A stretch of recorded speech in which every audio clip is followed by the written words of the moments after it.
Jacques Derrida is a French philosopher and the leading figure in the transformation of literary and cultural studies that swept through the English-speaking world in the past 20 years. In particular, he launched the massively influential concept of deconstruction. Deconstruction is an approach to reading and listening, which rather than trying to uncover an author's essential argument or underlying intention, attends instead to the shifting and contradictory patterns that play on the surface of a text. Derridian deconstruction has many enemies, though, and it's been accused of undermining Western values and the very idea of the human subject, leaving only relativism or nihilism in their place.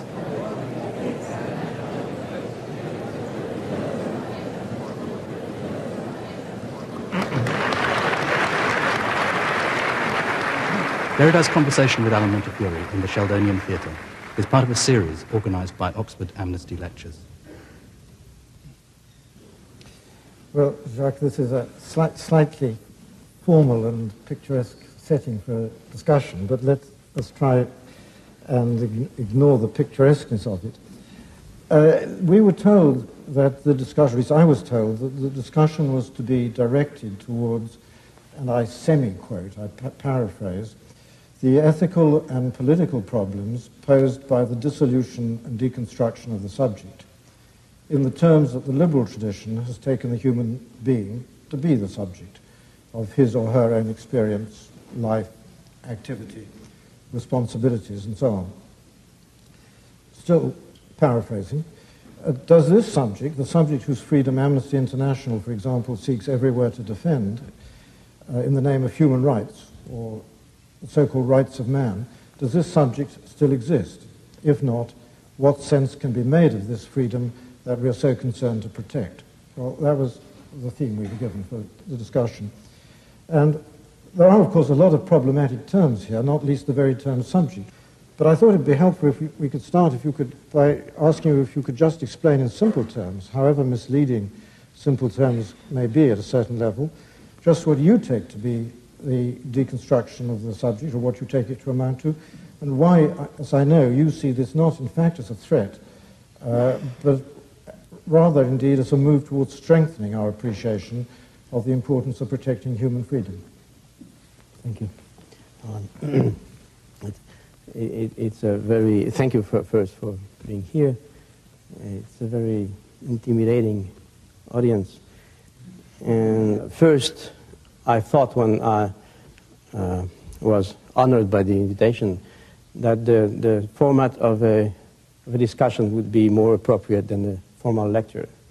And I think I made a mistake, because if I had prepared something, I would be protected by a written text.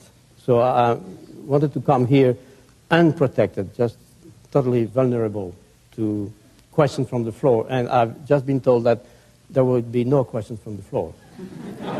So that's the first threat to human rights. Now,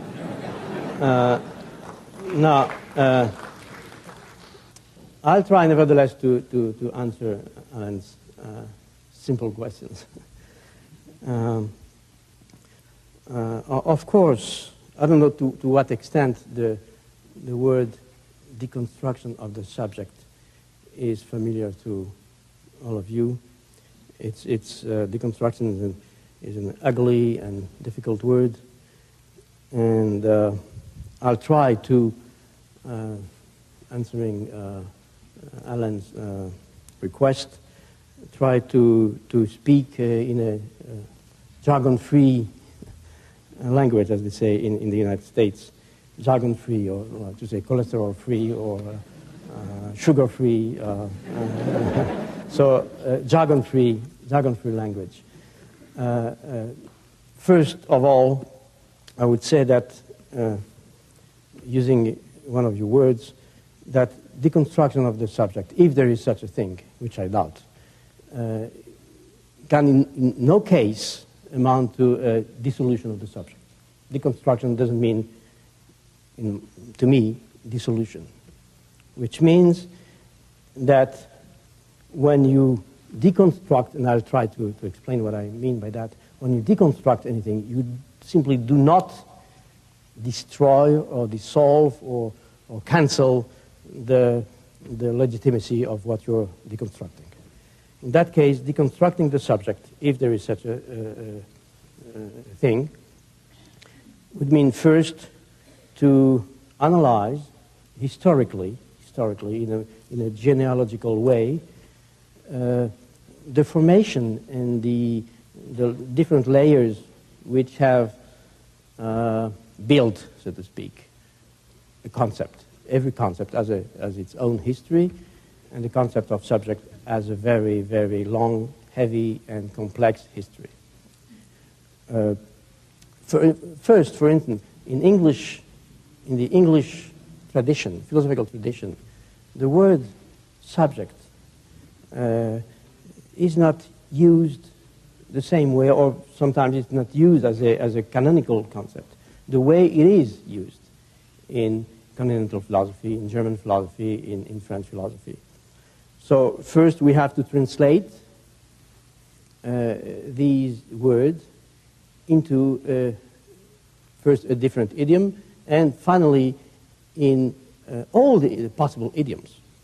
Since we're supposed to address here the problem of human rights, we face first the problem of language. If there are human rights, which means universally valid human rights, they should be accessible, understandable to everyone, whatever language they understand or they speak. Now, if you try to make the word subject understandable in a culture in which the philosophical Greek, German, Latin tradition is not familiar, then the word doesn't mean anything. So the first thing you have to do is a universal translation of what the subject is. So deconstruction of the subject is first, among other things, the genealogical analysis of the trajectory through which the concept has been built, used, legitimized, and so on and so forth. To say just a few words about this tradition, what we call a subject was first in, let's say, the Aristotelian tradition, the hypokaimenon, the substance, something which is underneath, identical to itself, and different from the different properties, qualities, attributes. It is the center of an identity. Everything which occurs to a subject is an event which occurs to it, but which doesn't constitute it. So the subject is something identical to itself, cannot be divided, and can be counted as one. Now, when you deconstruct the subject, you analyze all the assumptions, the hidden assumptions, which are implied in the philosophical or the ethical or the juridical or the political use of the concept of subjects. Now, as you know, the human rights, what we call the human rights, is a set of concepts, laws, requirements, which were not given in nature from the beginning. It has been a long conquest, a long battle to formulate what the human rights are or should be, and it's in the process of this constitution of the human rights that the concept of subject has been referred to. From the Aristotelian tradition, then to Cartesian tradition, the ego cogito, and then the Kantian I think, when Kant says, the I think, ich denke, must accompany all my representations, and whatever experience I have or I make, it is referred to a subject, to an I which says, I, and the I is supposed to be the subject, identical to itself, and always intact under all circumstances, in every culture, in every different empirical context. So deconstructing the subject means being aware of those historical components. As you know, since we were here in the context of the battle fought by Amnesty International, Amnesty International refers itself in its very chart to a Declaration of Universal Rights, the Universal Declaration of Human Rights. And as you know, this Declaration of Human Rights has itself a history. It hasn't been given for once. There has been a number of such declarations from the French Revolution on. But of course, in England, they or you suppose that before the French Revolution you had already a concept of human rights, the Magna Carta and so on and so forth. But since the first declaration as such of the human rights, a number of other declarations have transformed and determined more and more the formal concept of human rights. At the beginning, the human being was defined or determined as the owner of his or her own property, with no sexual determination. The right to work, for instance, was not inscribed in the first declarations. So during almost 2 centuries now, there has been a number of such declarations trying to redefine and to determine more and more specifically what the human rights are. So determining what the subject is. The subject is not simply a formal identity. Is the child a subject? Is a woman a subject? Is a non-European individual a subject? So deconstructing the subject is taking into account all the determinations and trying, that's why it's not a threat to the human rights, trying to improve the concept of the human subject. The way you put it suggests to me that it might almost be fair to couple the phrase, the deconstruction of the subject, with the sort of counterbalancing phrase, and the reconstruction, perhaps the continual ongoing reconstruction of the subject. I'm led to think of this by the way you talk of the constant battle to improve our understanding and perhaps to add to our, to enrich our concepts of what constitute human rights. Because if you link, you must tell me if I've understood this point correctly, but if you link the concept of human rights to the concept of the human subject in the way in which you have done, and then one goes on to talk of the enrichment of one's understanding of human rights, this amounts, of course, to an enrichment, an ongoing transformation of the concept of the human subject itself. Mm-hmm. So that what has turned into really the sort of slogan, as many people now use the phrase, the deconstruction or the deconstruction of the subject, if we're to stick to the level of slogans, maybe should be replaced in its turn. It should be deconstructed in its turn, and we should add the term reconstruction. I don't know. I don't mind dropping the word deconstruction. I say this from the beginning. I have no special attachment to this word, but now it is used. So I don't want simply to get rid of of the work which has been done. I think a positive work which has been done under this word, this title. But from the beginning, I was not. I was a little surprised by the let's say the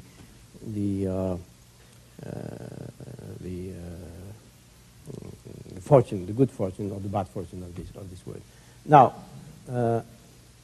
nevertheless, I would not simply replace deconstruction by reconstruction, because reconstruction would simply stay within a given space in which we're supposed to know what has to be done and what are the foundations on which we have to construct, reconstruct, to build.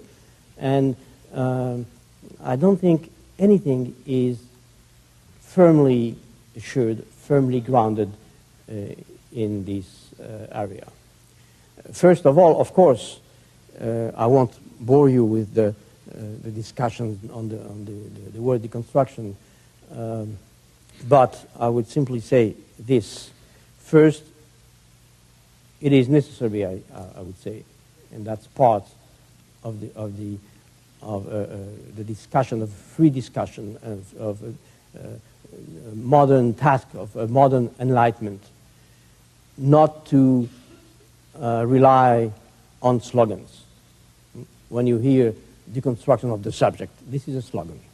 Usually it's used by people who want to avoid the what they consider the threat coming from deconstruction. So, well, deconstruction is simply a negative project which undermines everything and doesn't leave anything in place, and we have to reject this.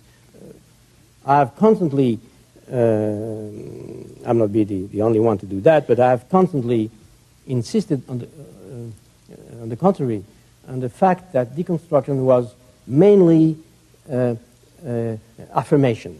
Affirmation doesn't mean reconstruction, doesn't mean position, something positive, but it means a constant reference to a yes. Yes, I speak to you, I address you, I listen to you, and so it's a thinking of the affirmation. Now, this affirmation is not simply reconstruction.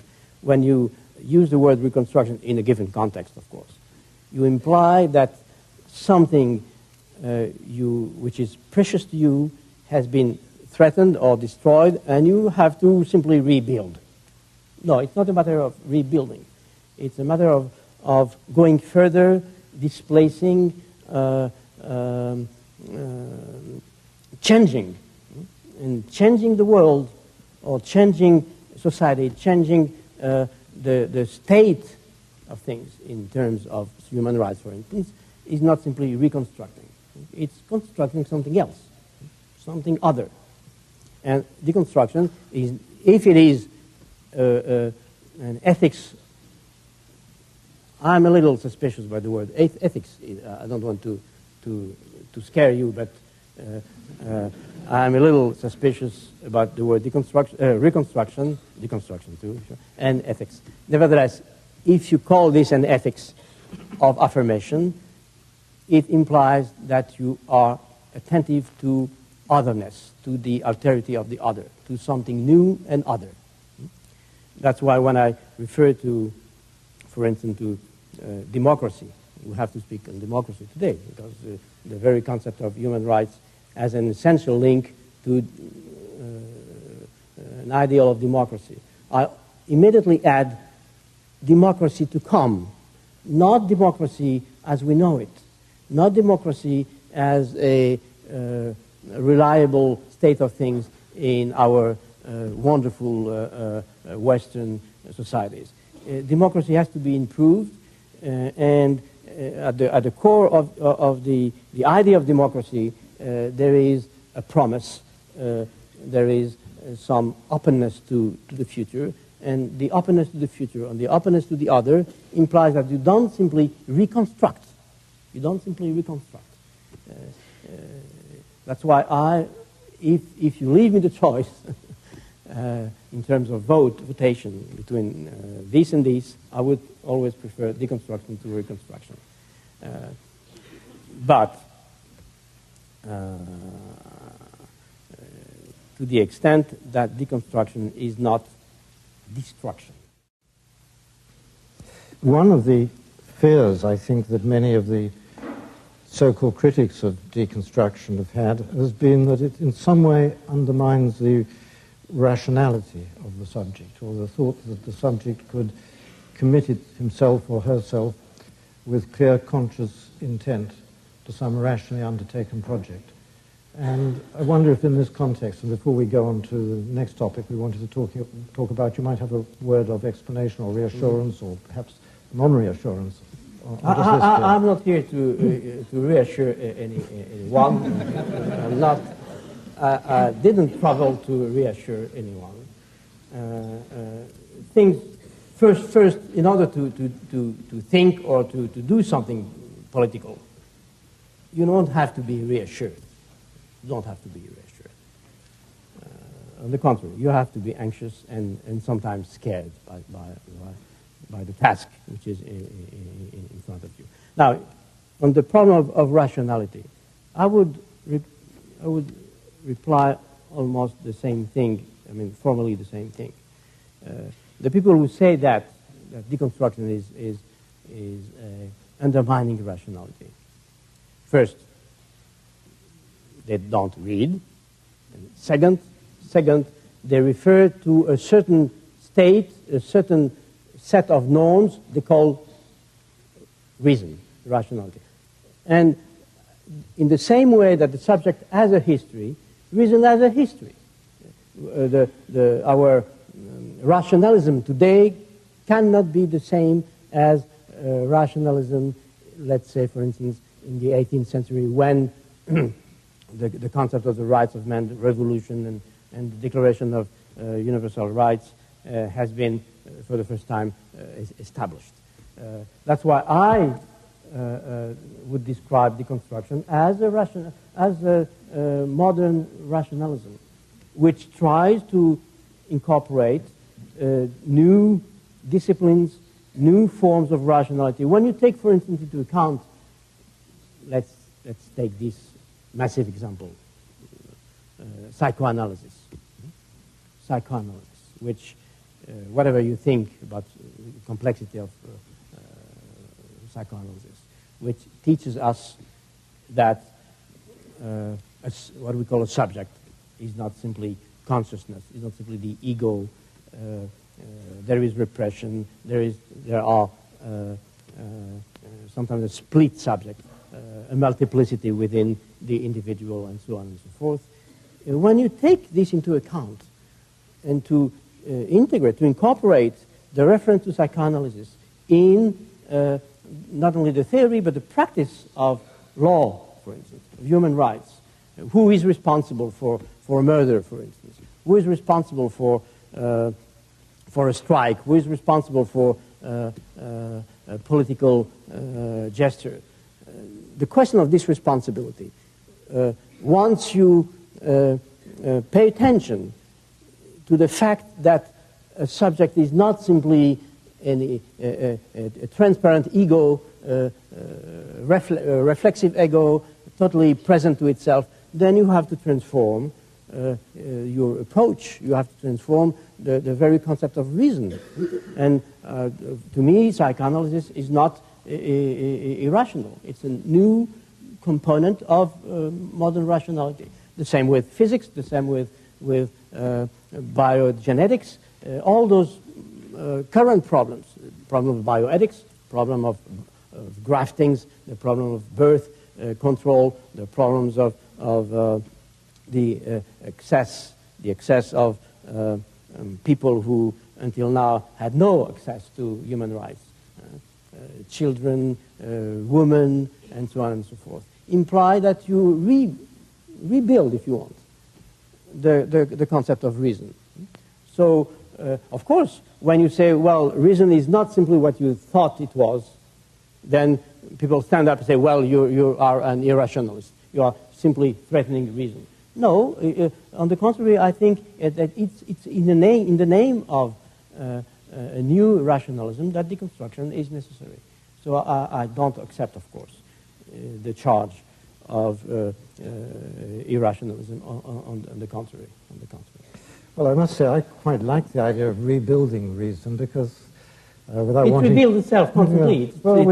Without wanting to tease you too much about it, rebuilding, I like it because it's rather close to the notion of reconstructing. Keep it.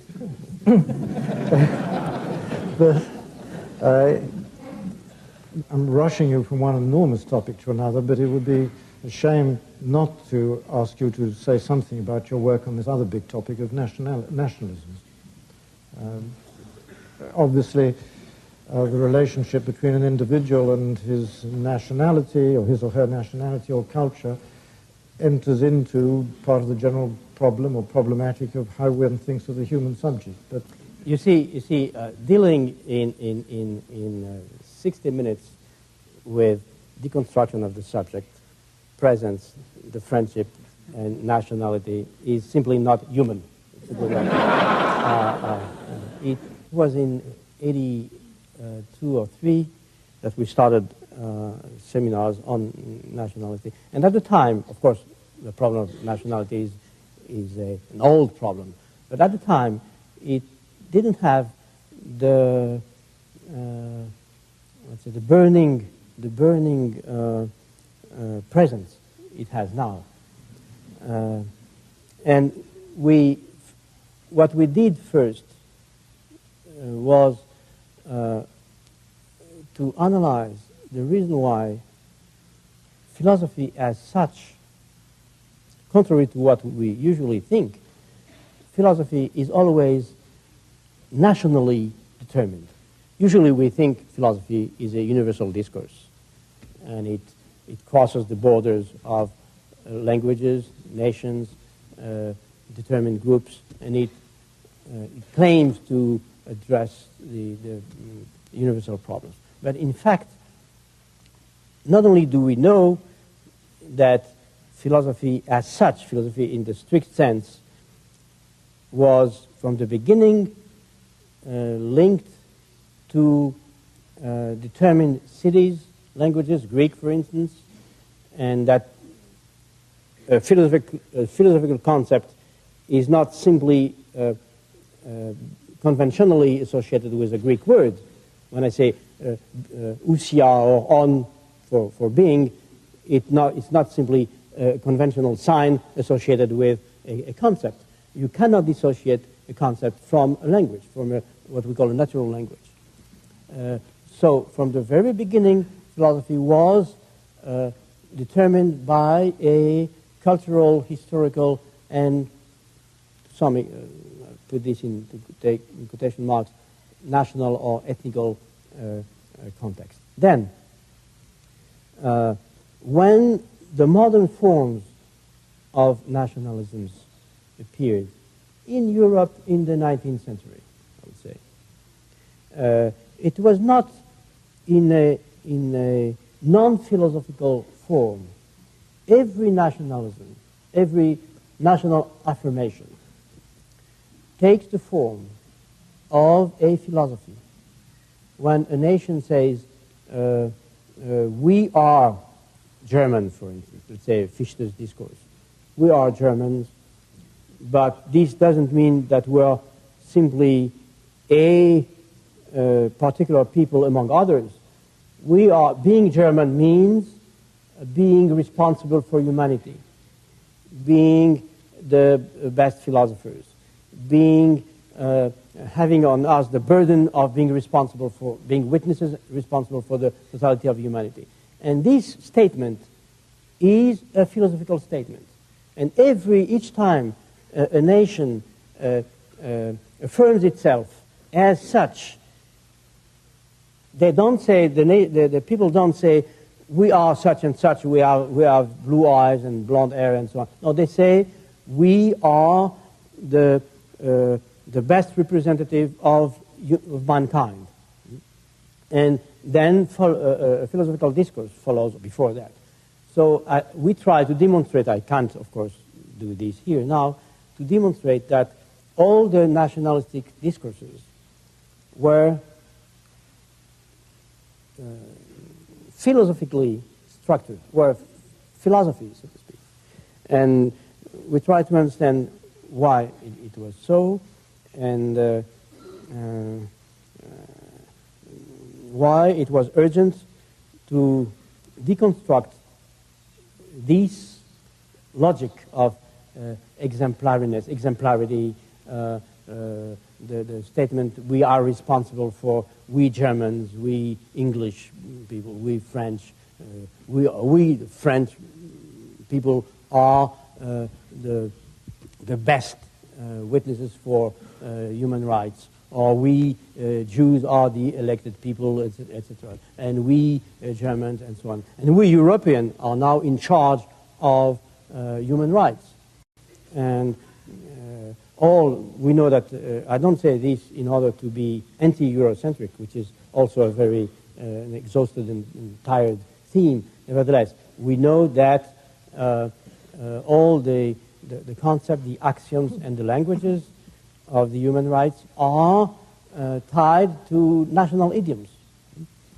Today, the international law and the texts which rule the international institutions are Western texts, Western discourses, linked not simply to a European nation, but to Europe as such. And Europe today is also the United States, maybe Japan too, and so on and so forth.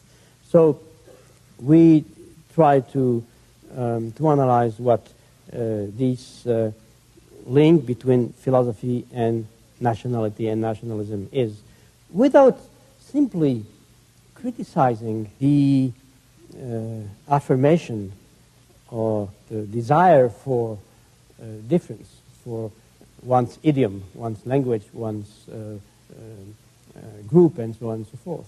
But how is it possible to reaffirm singularity, minority, specific idioms, natural languages, without giving rise to what we call nationalism in its violent and imperialistic forms? And what philosophy, or thinking, I would prefer to say thinking than philosophy, what a new way of thinking should be in order to reaffirm differences or singularities in terms of language, tradition, and so on and so forth, memories. Reaffirming this without falling into nationalism. Is that possible? And it is difficult. It is difficult if one doesn't want to simply dissolve the idioms or the differences, the singularities within a universal, empty, formal language, which, as we know, is always pretending to be universal, always under the authority of an hegemonic state, language, group of states. For instance, I don't want to hurt you here, but of course the English language is today hegemonic.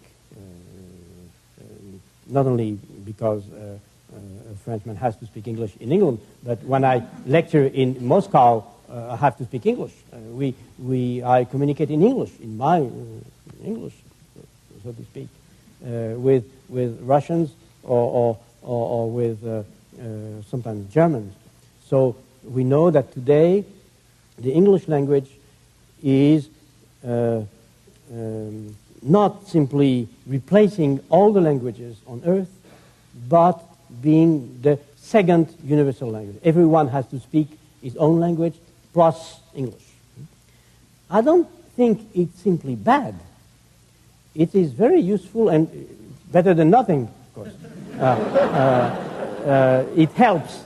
It helps. But we have to be conscious of the fact that this universal translator, which is the English language, imports or conveys with it some national hegemony, not England's hegemony, as you know, but mainly American hegemony. But I'm not simply against that. We don't have to be simply against, because it has very positive aspects. But we have to be careful to be vigilant. To be vigilant, and it's a task which has constantly to be redefined, because thanks to this universal idiom, communication is made possible, especially in scientific and political discourse. So it's a positive aspect, but this positive aspect has also its negative implications. So that's why it's not easy to be simply against nationalism. Of course, it's easy to be against the most violent imperialistic forms of nationalism. This is very easy. I mean, easy, I hope, among us. But as soon as I say I have a language, I speak my own language, and I don't want to give up French, for instance, and it's already a form of affirming a subtle nationalism. Being nationalistic, since it's not a description, when I say I speak French, it's not simply a constative utterance, it's not simply a description. It's a way of committing myself. I say, well, I confirm it is good for me to speak French, and I prefer to speak French than English or than algebraic Esperanto.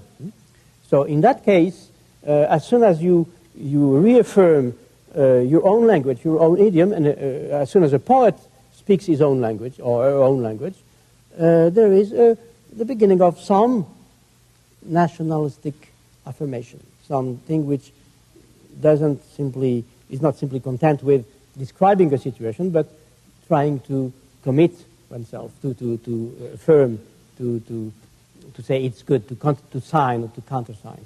So you have, this is an aporia, and there is no political decision without going through an aporia. This is an aporia. I have to reaffirm my difference and to respect the other's difference without, of course, giving rise to what we call bad forms of nationalism, that is aggressivity, xenophobia, exclusion of the other.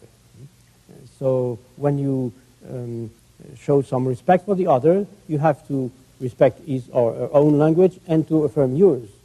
And that's the experience, the deep experience of translation, which is not only a political but a poetic problem. Thank you.